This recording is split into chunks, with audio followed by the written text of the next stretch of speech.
Hi guys! Okay, so continuation tayo class ng topic natin regarding method of joints and method of section. So yung topic naman na yung class is apply naman natin sa another type ng truss natin which is commonly known as K-truss.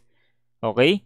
So start tayo class. So sabi dito, a K-truss supports the concentrated load as shown. So use P is equals to 3,000 and Q equals 1,000. So, kaya siya tinawag na K-truss kasi parang may nakikita kang letter K, no? Nakahiga nga lang siya dito. So, lagay muna natin class yung mga given na loadings. So, sabi yung Q, mga 1,000 sila. Okay, ayan. And then, yung P, 3,000. So, ang mga tinatanong is what?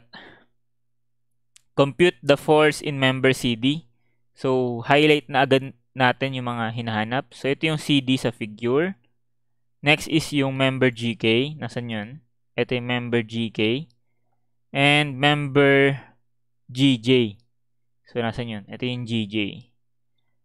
Okay, so sa topic na to class, iba yung parang magiging atake, no? Compared dun sa mga previous na na-solve nating mga common na truss.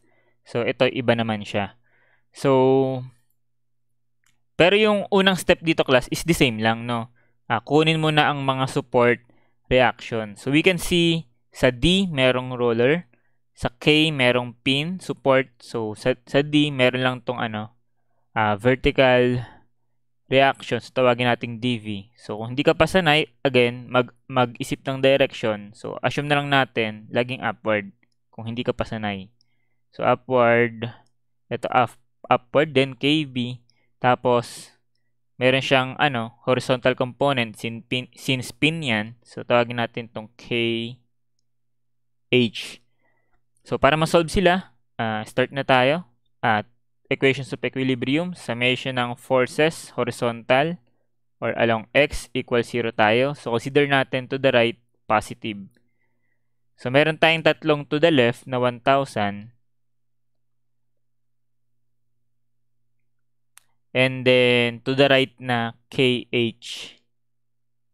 So, equal to 0. So, with that, meron na tayong horizontal component na 3,000 pounds.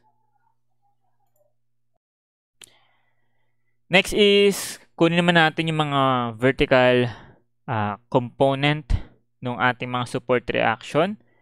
So, start na tayo summation ng moment. So, pwede kang pumili kahit saan. So, doon tayo sa K, no, sa location ng isang support. So, summation ng moment at K dapat 0. So, we consider clockwise moments to be positive. So, with that, yung DV, no, clockwise yan. And then, ang moment arm niyan is what? So, di ba 4 feet ito. So, DV times 4, ano pa yung iikot sa K? Yung mga external loadings, no? Yung tatlong 1,000 saka yung isang 3,000. So, yung mga 1,000 counterclockwise, the same with the 3,000 counterclockwise. So, therefore, magiging minus 1,000. Moment arm is 3. So, hindi ko na to elaborate class kasi dapat master mo na to.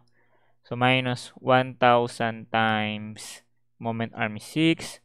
Minus 1,000 times moment arm is 9. And then, minus 3,000 times yung moment arm neto at K is 4. So, equals 0. So, with that, makuha natin yung vertical reaction at D. So, ilan yan, class? So, that is 7,500 pounds.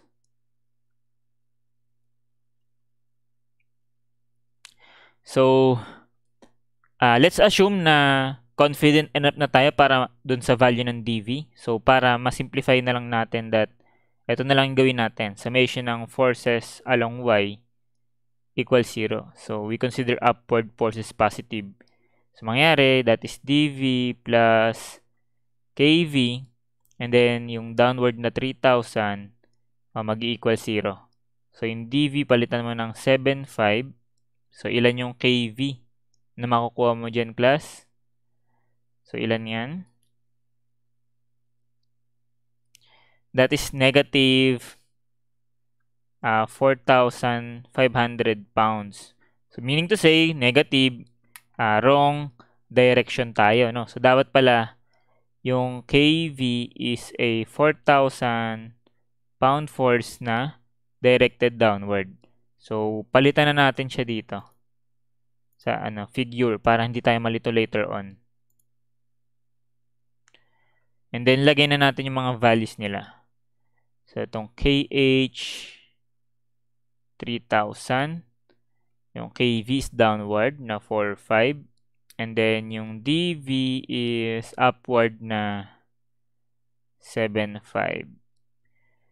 Okay. So, dito na tayo class sa solution talaga natin, no? So, paano kaya natin, mas-solve yung mga member forces dito, no? Yung highlight natin. So, if we try to analyze, no? Halimbawa, gusto mo mag-method of joints ka. So, gusto mo mag-joint or method of joint sa D. So, makikita mo sa joint D, merong 3 connected na members, di ba? Yung CD, yung DG, saka yung DK. So, 3 member forces ang nawawala. So, hindi solvable ng 2 available equations na summation ng forces vertical and summation ng forces horizontal equals 0. Hindi natin masasolve. So, di ba kapag method of joints ang pinag-uusapan, ang maximum number of unknowns is dapat 2. So, ngayon, saan dyan class sa K-truss yung 2 lang yung connecting members? So, andi dito pa yung class sa taas. Sa A at sa H. So, if you try to analyze yung A, 2 connecting members, masasolve mo yung member forces. The same with dito. Okay? Actually, dito, 0 force member to eh. Kasi wala namang force na involved ka makikita dyan, no? So, anyways, wag na natin siyang elaborate since ano ba yung magiging problema dito? Ang problema is nag-start ka dun sa taas, di ba? Hahanapin mo ang member forces sa taas. Eh, sino ba yung hinahanap? Yung nasa baba, di ba? Ang layo pa. So, ibig sabihin, para mangyari, iisa-isahin mo yung mga nasa taas bago ka finally makapunta sa baba. So, medyo hindi siya practical gawin. Kaya nga, ang K-truss, meron itong specific na solution. Okay? Kapag nakakita ka ng K-truss, ganito ang ginagawa. Okay? So, ang ginagawa dito, class, is para delete ko muna to. So, para ma-solve natin, class, yung mga member forces dito sa mga vertical members natin. So, let's say, ito, C, D, itong CB, AB, and so on. Basta mga vertical members natin. So, ang solution na ginagawa dito, class, is method of section. At yung section na kinukuha is ito, ganitong type ng section. Ito, tinatawag ito as U section kasi para siyang letter U. So, ikakat natin siya ng pa-U, ganyan. And then, we will consider one segment. So, mas madaling tignan yung sa baba. So, consider natin yung baba. So, let's call it section AA. So, ito yung solution. Ito yung section na ginagawa if we are trying to solve for the member force ng mga vertical members natin. Okay? So, consider natin yun sa baba. So, imaginein mo try mong imaginein. So, syempre, kasama dapat lahat ng forces involved na makikita mo doon sa bottom section. So, i-drawing natin siya. So, at section AA. So, ito yung figure, no? So, parang may triangle sa gitna.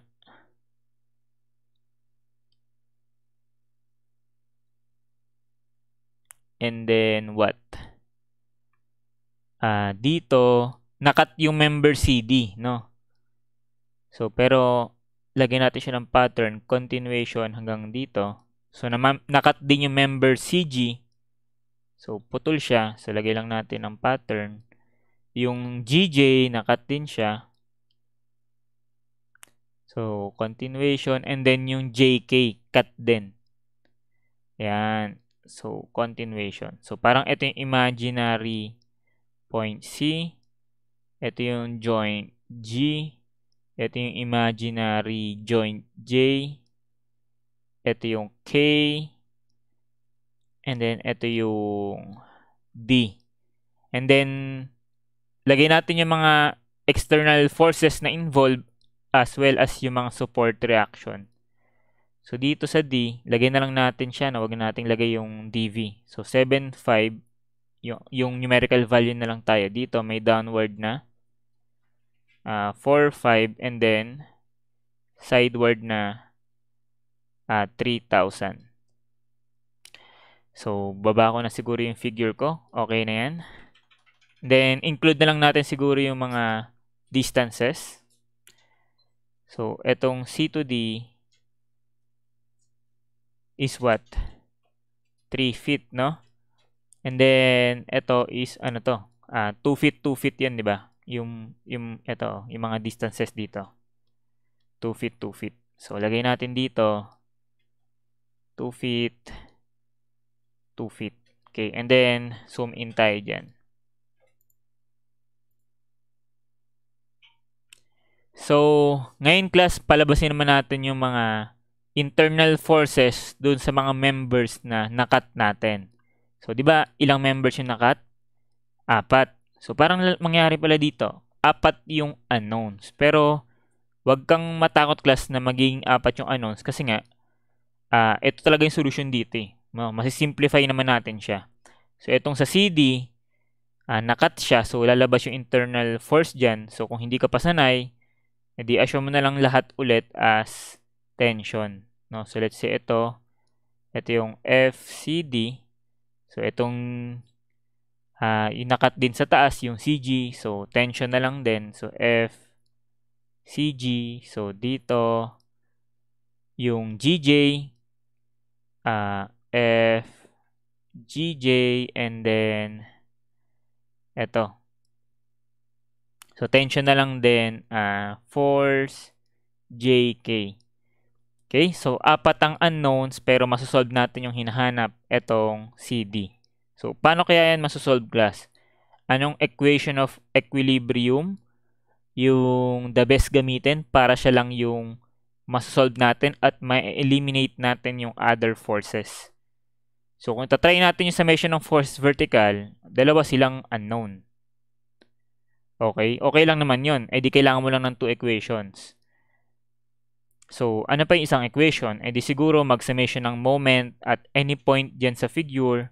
Pero gusto ko kasi class yung recta, masolve ko na yung FCD. So, paano kaya yan class? So, we can try siguro mag-moment sa J, no? So, we will consider point J, ito. At dyan tayo mag-moment. Bakit? Kasi class, itong horizontal forces na to, no, internal forces FCG at FGJ is dadaan sa J yun. So, may eliminate sila. So, the same with itong FJK. So, dadaan yan dun sa sa point J. So, meaning to say, ma-eliminate yung tatlong unknowns at matitira yung talagang hinahanap natin, yung FCD. Okay? So, pwedeng ganun class, no? At least recta natin na solve yung FCD. So, with that, yun yung gawin natin, no? So, we take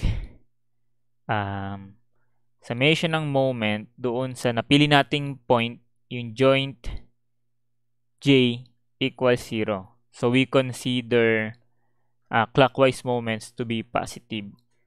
So, yung FCD, clockwise yan. And then, yung moment arm yan is what? Sa J, di ba 4? So, ano pa? Yung 7.5. Kasi wala nang ibang iikot, di ba, na unknown. Siya lang, kasi nga yung iba, na-eliminate natin. So, doon naman tayo sa mga external forces or mga support reaction. So, yung 7.5, clockwise yan, edi times 4. Okay? And then, ano pa? Etong 4.5, no, walang moment yan kasi directly pointing yan. Dadaan yan sa J. Okay? So, wag natin siyang isama. And then ito na lang 3,000 counterclockwise. So minus 3,000, ang moment arm niya is 3. So equate to 0. So with that, directly na-solve natin yung isang unknown, no, without solving for the other unknowns dun sa section. So ilan yung FCD dyan, class? So sagot is what? Negative 5 to 50. And then the unit is pounds yan, di ba? So negative means what? So negative means mali yung assumed direction natin, no? So that yung FCD ay actually a 5 to 50 pounds na. So ang assumption natin dito, tension siya. So ang correct direction niya is compression. So we can change this na lang. Gawin nating compression para tama tayo. Okay, so tama ba ang sagot natin dun sa choices? So compute the force in member CD. So dito na kilopounds, no? So para maging kilopounds, divide mo lang ng ano yan, ng 1,000 kasi naka-pounds eh. So divide by 1,000, that is 5.25 kilopounds, and then compression. So from the choices, ayan, no? So yung naka-highlight yung sagot natin na 5.25 kilopounds compression. So we are correct. Okay? So yun, ganun class mag-solve ng member force ng mga vertical members natin. So cutting section, U section. So actually, pwede mo nang i-solve tong FJK, no? So hindi naman siya hinahanap, pero kasi baka later on kailanganin natin siya, no? Baka lang, feeling ko kasi mamaya kailangan nating gamitin itong FJK. So sa tingin ko, solve na natin siya dyan. So paano masolve yan? Eh di gamitin na lang natin yung another equation of equilibrium. Summation na lang tayo ng forces along y equals 0. We consider upward forces to be positive. So yung mga upward forces dyan is what?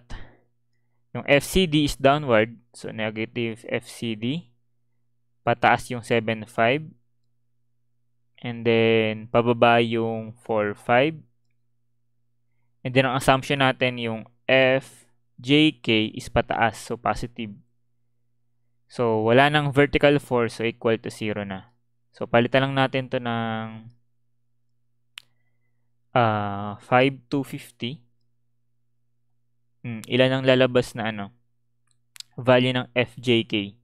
So i-ready lang natin siya kasi baka gamitin natin siya later on.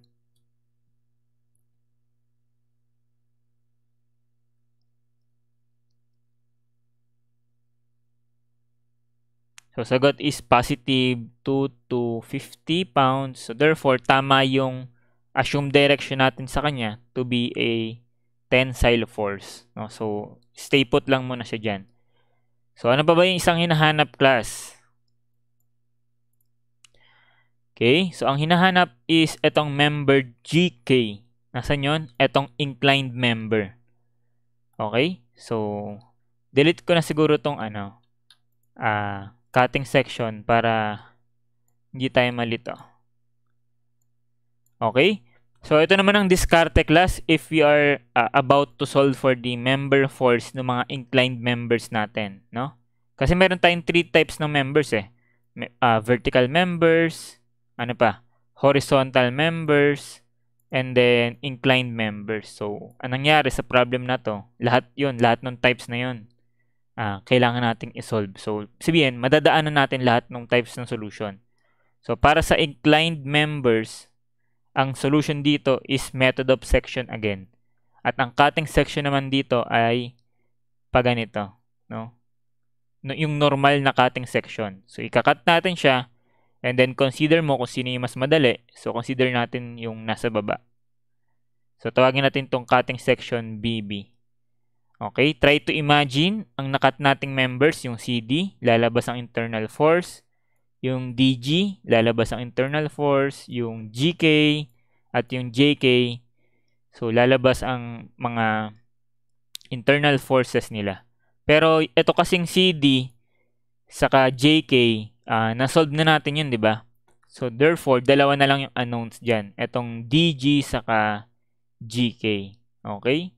So, 2 equations na lang siguro kung gusto natin kunin yung dalawang member force na yan. So, sana gets. So, try natin i-separate yung section na yan. So, dito tayo sa baba.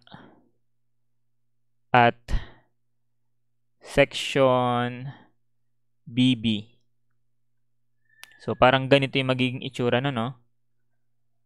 So, ito yung imaginary joint G. So, nakat kasi ito eh. So, magiging ganyan. And then, ito. And then, ito yung connecting member sa baba. Tapos, what? May vertical dito, may vertical dito. Imaginary. So, okay na yan, no? Ito yung imaginary J, imaginary C. So, ito yung D. And then, ito yung K. Okay? So, gets ba yung ginawa natin na to? Imaginein mo lang dito. Okay? And then, include natin yung mga external forces and support reaction dun sa section na pinili natin. So, we have here yung upward na 7.5, downward na 4.5, and then sideward na, ilan to? 3,000. And then, lagay lang natin yung distances. So, ang distances dito, yung C to D, 3 yan, di ba? Tapos ito, 2 and 2. Yung paganito na distance. Okay, so pwede na siguro yan. And then, anong next na gagawin?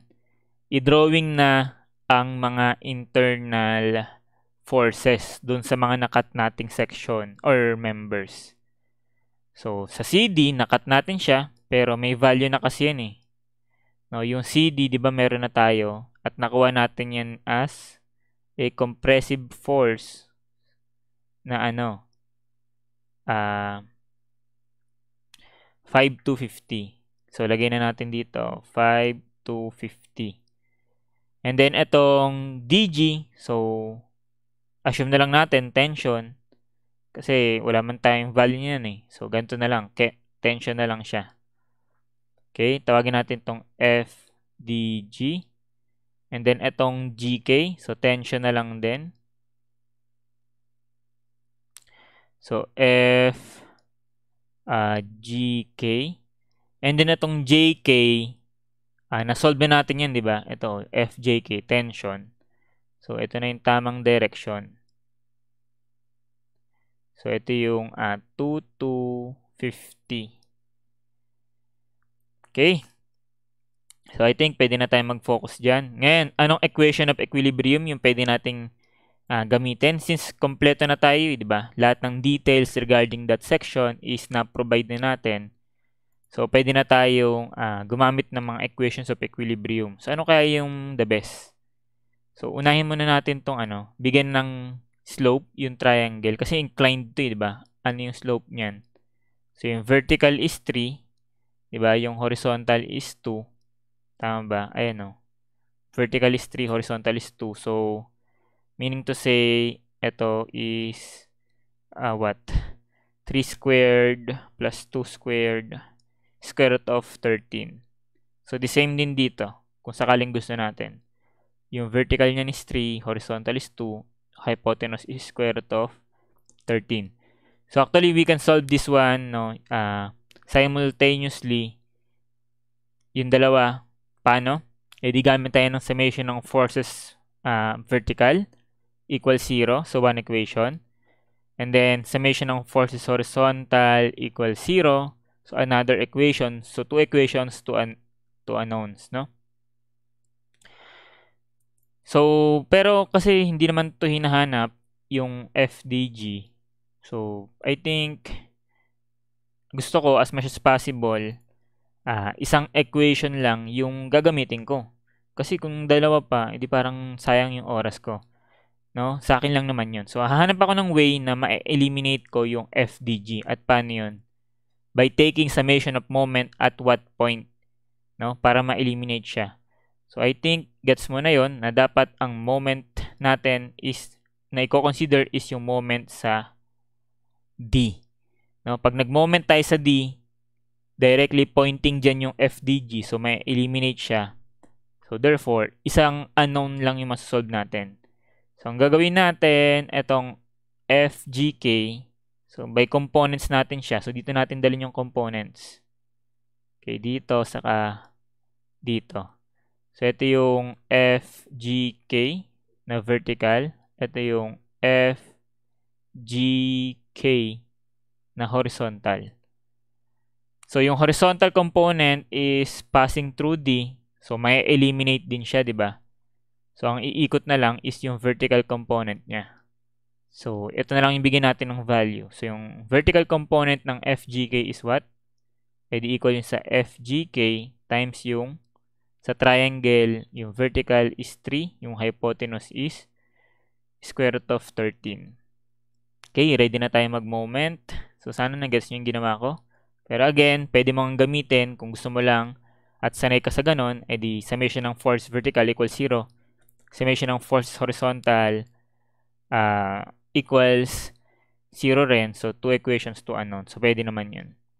So, pero ako, ang gagawin ko, summation ng moment dapat sa D. For equilibrium, dapat 0. We consider clockwise moments to be positive. So, let's start with yung mga values na meron. So, itong 5 to 50, walang moment arm. So, hindi na kailangan.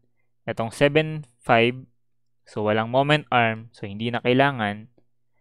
Itong FDK, wala ring moment arm. So, hindi na kailangan. So, ano yung mga iikot? Itong 4.5. So, yung 4.5, clockwise ang moment. Moment arm is 4. So, that is 4.5 times 4. Okay. Next is itong 3,000. So, walang moment arm yan kasi passing through point diyan. So, di na kailangan. And then, ano pa? Itong 2,250. So, counterclockwise. So, negative. Negative 2,250. Moment arm yan is 4. Papunta sa D. And then, doon na tayo class sa components ng GK. So, ito, sabi natin, walang moment. And then, ito lang magkakaroon, no? Yung vertical. So, yung vertical is what? Counterclockwise yung magiging ikot, di ba? So, negative. So, negative, yung vertical is equal sa FGK times 3 over square root of 13. Anong moment arm yan? Pag umikot, edi yung 4, di ba? Ito. So, times 4. So, wala nang ibang force na iikot. Make sure na lahat ng forces is na-consider. So, kung okay na, equate to 0. So, with that, masolve natin na yung FGK na hinahanap. So, ilan yan, class?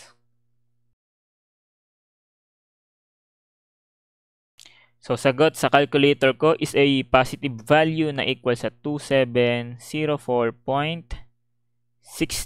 and the unit is in pounds.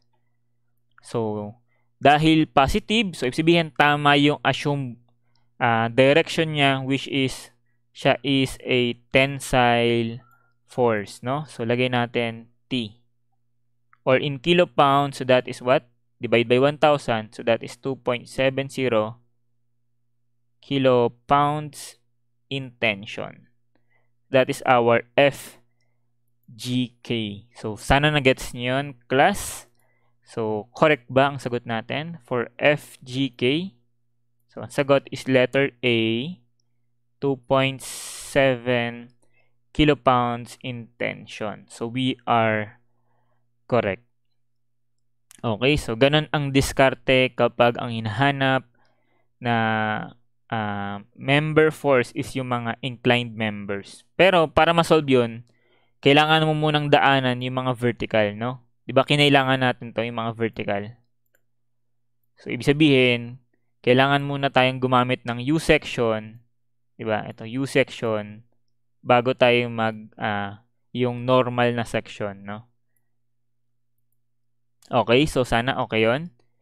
And then, lastly, Dito tayo sa GJ.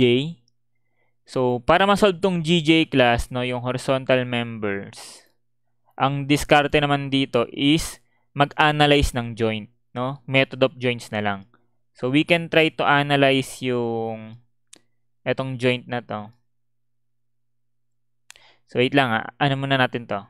Linisin muna ulit natin. Okay? So, analyze natin tong joint na to. Yung joint J, kasi dyan connected yung GJ. So, para sa mga horizontal members, which is, ganun ang sequence, no? Ang nangyari, unang sinosolve yung mga vertical, and then, susunod yung mga inclined, and then, hulit sinosolve yung mga, horizontal. Okay? So, we will try to analyze yung joint J. So, mangyari, ilang members ang connected? 1, 2, 3, 4. So, 4. So, kailangan, dalawa lang ang unknown dyan. 4 yan class eh. Pero, di ba yung JK, ito, may value na tayo niyan, di ba? Yung kanina. No? Yung pala yung use nun, kaya natin siya kinuha. Yung JK may value na. So, meaning to say, 3 na lang yung unknowns. Hindi nga pwedeng ganun class eh, di ba? Pag method of joints, dapat, 2 lang yung unknowns. So, ibig sabihin, try muna nating maghanap ng way para mabawasan yung unknown dyan. Okay, paano? Ang gagawin muna natin class, first step is magbabawas tayo, no? Basta ang gagawin, method of joints at J. So, magbabawas tayo ng unknowns, edi tanggalin natin tong yung vertical na to. So, kaya natin kasi siyang ma-solve. Paano? So, sana nakakasunod ka pa. Ang gagawin natin, muna tayo dito, U section muna tayo dito sa upper portion. Okay, U section tayo dyan, and then we consider yung baba na lang ulit. Okay, ganyan. Tawagin nating section CC. Okay, so drawing natin yung yung bottom section na yan sa baba. So imaginein mo, and then yung mga external forces na involved, so meron ng 1,000, and also nandun pa rin yung mga support reaction. Okay, so drawing natin siya dito. So at section CC. So parang ganito yun. So meron dito na triangle, I think. So check na lang natin mamaya, no, kung tama ba ang drawing ko. So ganyan, and then dito nakat yan eh. So ito yung pattern. Diba? So nasan yung cutting section dyan? So palabasin nga natin. Diba ganyan yun? Ayan o. Yan yung ginawa natin kanina. So sa baba, may continuation pa. Ito. Saka yan. So yung mga hindi nakat, again, hindi lalabas yung mga forces nila, no? Okay, ganyan. So ito yung D, C, ito yung G, I think. Ito yung J. Ano to? K, di ba? And then, ano yung mga points sa taas? Yung F, B, saka I. So, ito yung imaginary B. Ito yung F. Ito yung imaginary I. And then, labas natin class yung mga, kasamang mga external forces. So, sa C, meron na ditong 1,000. Tama. And then, sa D, may support reaction. 7.5. Okay. And then, sa K, merong 4.5. So, same lang naman class ng ginawa natin kanina pa. So, ito, 3,000. Okay, gets ba yon? So, ang aim natin, kunin muna itong vertical member force at IJ, no? Dito sa IJ. Kasi nga, so, sulat na natin dito, di ba? Mag-aano kasi tayo dito? Method of joints. Method of joints, di ba? Ayusin natin. Method of joints, saan? at joint J. So, try nga natin i-drawing yun para mas magets mo yung sinasabi ko. So, di ba ito yung joint J? So, yung joint J, ayan siya. So, merong 4 connected members. Itong IJ, itong FJ, yung GJ na hinahanap natin, and then yung JK sa baba. So, ang meron lang tayo dyan class yung JK, ito, na 2 to 50 na tension. So, considering this joint, so, drawing tayo ng tensile force dyan. Pag ganito yun. Ito yung FJK na 2 to 50. So, the rest, let's say, assume na lang natin mga tensile din sila. Tension, tension, tension. So, ito yung lumalabas na ano, FIJ. Ito yung FJ. And then, ito yung FGJ. So, ito yung goal natin. So, ayun na. Pinapaliwanag ko lang class kung bakit kailangan muna nating mag-section bago rumekta dyan sa method of joints. Kasi nga, sa figure na yan, tatlo yung unknowns pa. So, kailangan nating magbawas. At yung ibabawas natin na unknown dyan is yung vertical, IJ. Kasi madali lang siyang kunin using this U section. So, kasi nga, di ba, lalabas dyan again yung mga internal andito yung forces, di ba, sa mga nakat natin. So, ito lalabas yung BC. So, assume na lang natin tension. So, ito yung FBC. So, dito lalabas yung what?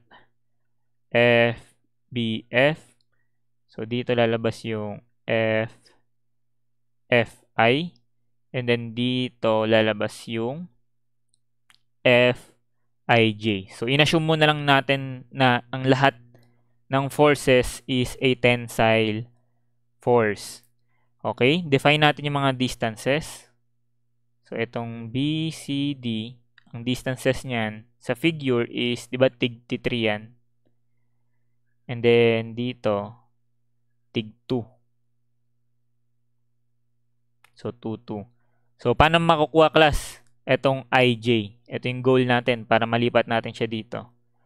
So, di ba, 4 again yung unknowns dyan? So, to eliminate yung ibang unknowns, ang gagawin natin is, we will take summation of moment sa point B. Okay? Dito tayo magmo-moment. Bakit? Kasi, pag pinaikot mo dyan yung etong FBC, so, walang moment arm, eliminated. The same with etong FBF saka FFI. So, wala silang mga moment dun sa B. So, ito lang yung masasagot natin, yung FIJ, no? Okay, so the same nung ginawa natin dito, di ba?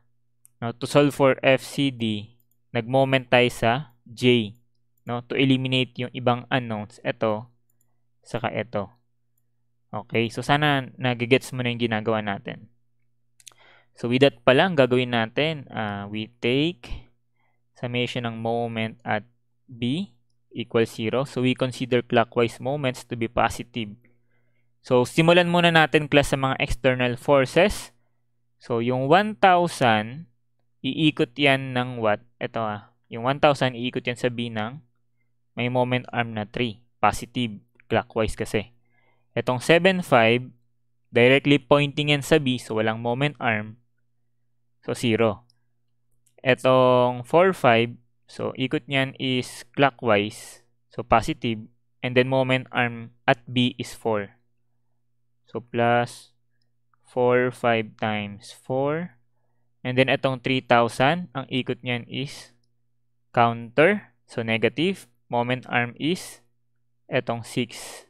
No, 3 saka 3. So, minus 3,000 times 6. So, after nung mga external forces, saka natin in-moment yung mga internal. So, ito, wala nga ang moment O, ito, wala rin. Ito, wala rin. So, ang matitira, itong Fij na ang moment is counter. So, negative. So, minus Fij. Moment arm is what? Itong 4. So, times 4. So, wala nang ibang forces. So, equate to 0. Okay, so sana okay pa kayo. So, ayan. Ang tanging unknown na lang dyan is itong Fij. So, ilan ang lumalabas na member force Ij? So, lumalabas, ang sagot sa calculator ko is a positive value. So, meaning to say, tama yung assumed direction natin. And then, that is 750 naka-pounds, no? So, therefore, siya is a tensile force. So, tama yung assumed direction natin sa kanya. Okay? So, meaning to say, kung lilipat tayo, so, ayusin ko lang to, no? Lagay ko yan dito. So, kung lilipat tayo dito sa main goal natin, no? Mag-method of joints dito. So, itong direction ng Fij is tama pala. No, tama na yung assumed direction natin sa kanya na tension. So, lagay natin dito 750. So, ibig sabihin, dalawa na lang yung unknowns natin. No? At that is, solvable na lang ng two equations of equilibrium. So, kunin natin tong slope nung, Fj. So, ito, kunin natin yung slope nito. So, using yung figure na to, anong slope niyan? Diba? Yung vertical niyan is 3. Yung horizontal niya is 2. So, this one is square root of 13. So, the same lang netong mga iba. No? Anyways, ayan. So, lagay lang natin ang extension dito. 3, 2, square root of 13. So, ayun guys. Okay na yan. So, we take summation na lang ng forces muna along x siguro. Equals 0. So, considering forces to the right to be positive. So, lahat ng forces natin to the left, no? So, that is negative Fgj. And then, yung Ffj, negative din, no? Negative Ffj. And then, yung horizontal component niyan is what? 2 over square root of 13. So, wala nang ibang horizontal forces. So, equate sa 0. So, this one now is our equation 1. So, hindi kita. Ayan, equation 1. Okay? Next is we take summation ng forces along y. Dapat 0. So, upward forces to be positive. So, in that case, yung mga upward is what? Yung Fij, pataas, minus yung Fjk dahil pababa, and then yung vertical component ng Ffj, so pataas yun. So, plus Ffj, yung vertical component is 3 over square root of 13. So, wala nang ibang vertical forces. So, equate sa 0. So, equation 2. So, hindi na yata kita. Ayun, kita pa naman. Okay? So, pwede natin palitan tong ij ng 750 and then itong jk ng 2250. Okay? So, meaning to say, makukuha natin ang Fj from equation 2. And then, from equation 1, saka natin makukuha yung Fgj. Okay? So, yun, class. Kayo na lang mag-solve. Ilan ang lalabas na sagot doon sa dalawang member forces. So, para sa Ffj, using equation 2, ang lalabas dito is 1802.78 pounds. So, lumalabas, positive ang value. So, therefore, tama yung assumed direction natin na siya ay tension. Okay? So, hindi naman siya hinahanap pero kailangan kasi natin siya for the equation 1. Okay? So, dahil tama siya, so input lang naman natin yan dito. Okay, palit mo lang yan dito na 1802.78. So, with that, makukuha na natin yung Fgj na talagang hinahanap natin. So, ilan 'yun, class?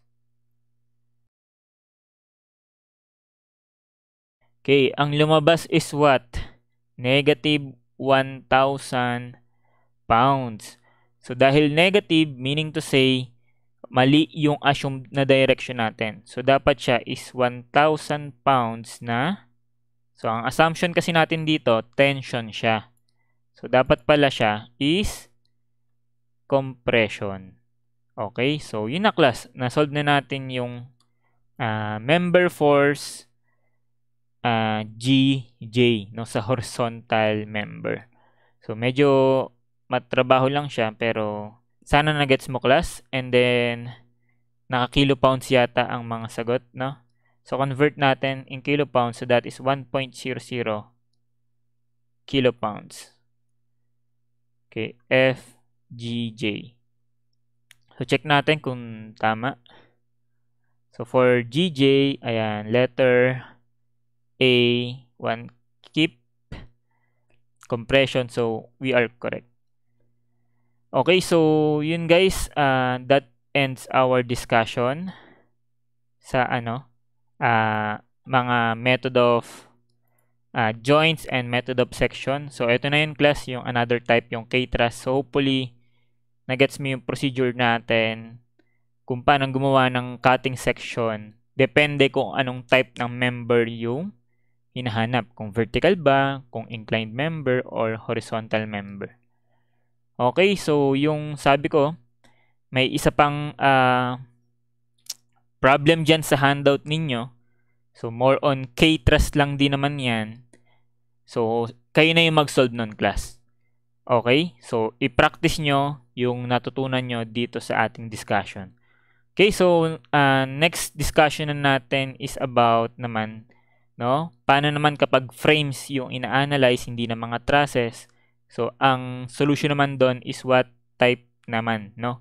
Yun yung pag-uusapan natin. So, yun guys. So, see you sa next meeting. So, thank you guys for watching and God bless.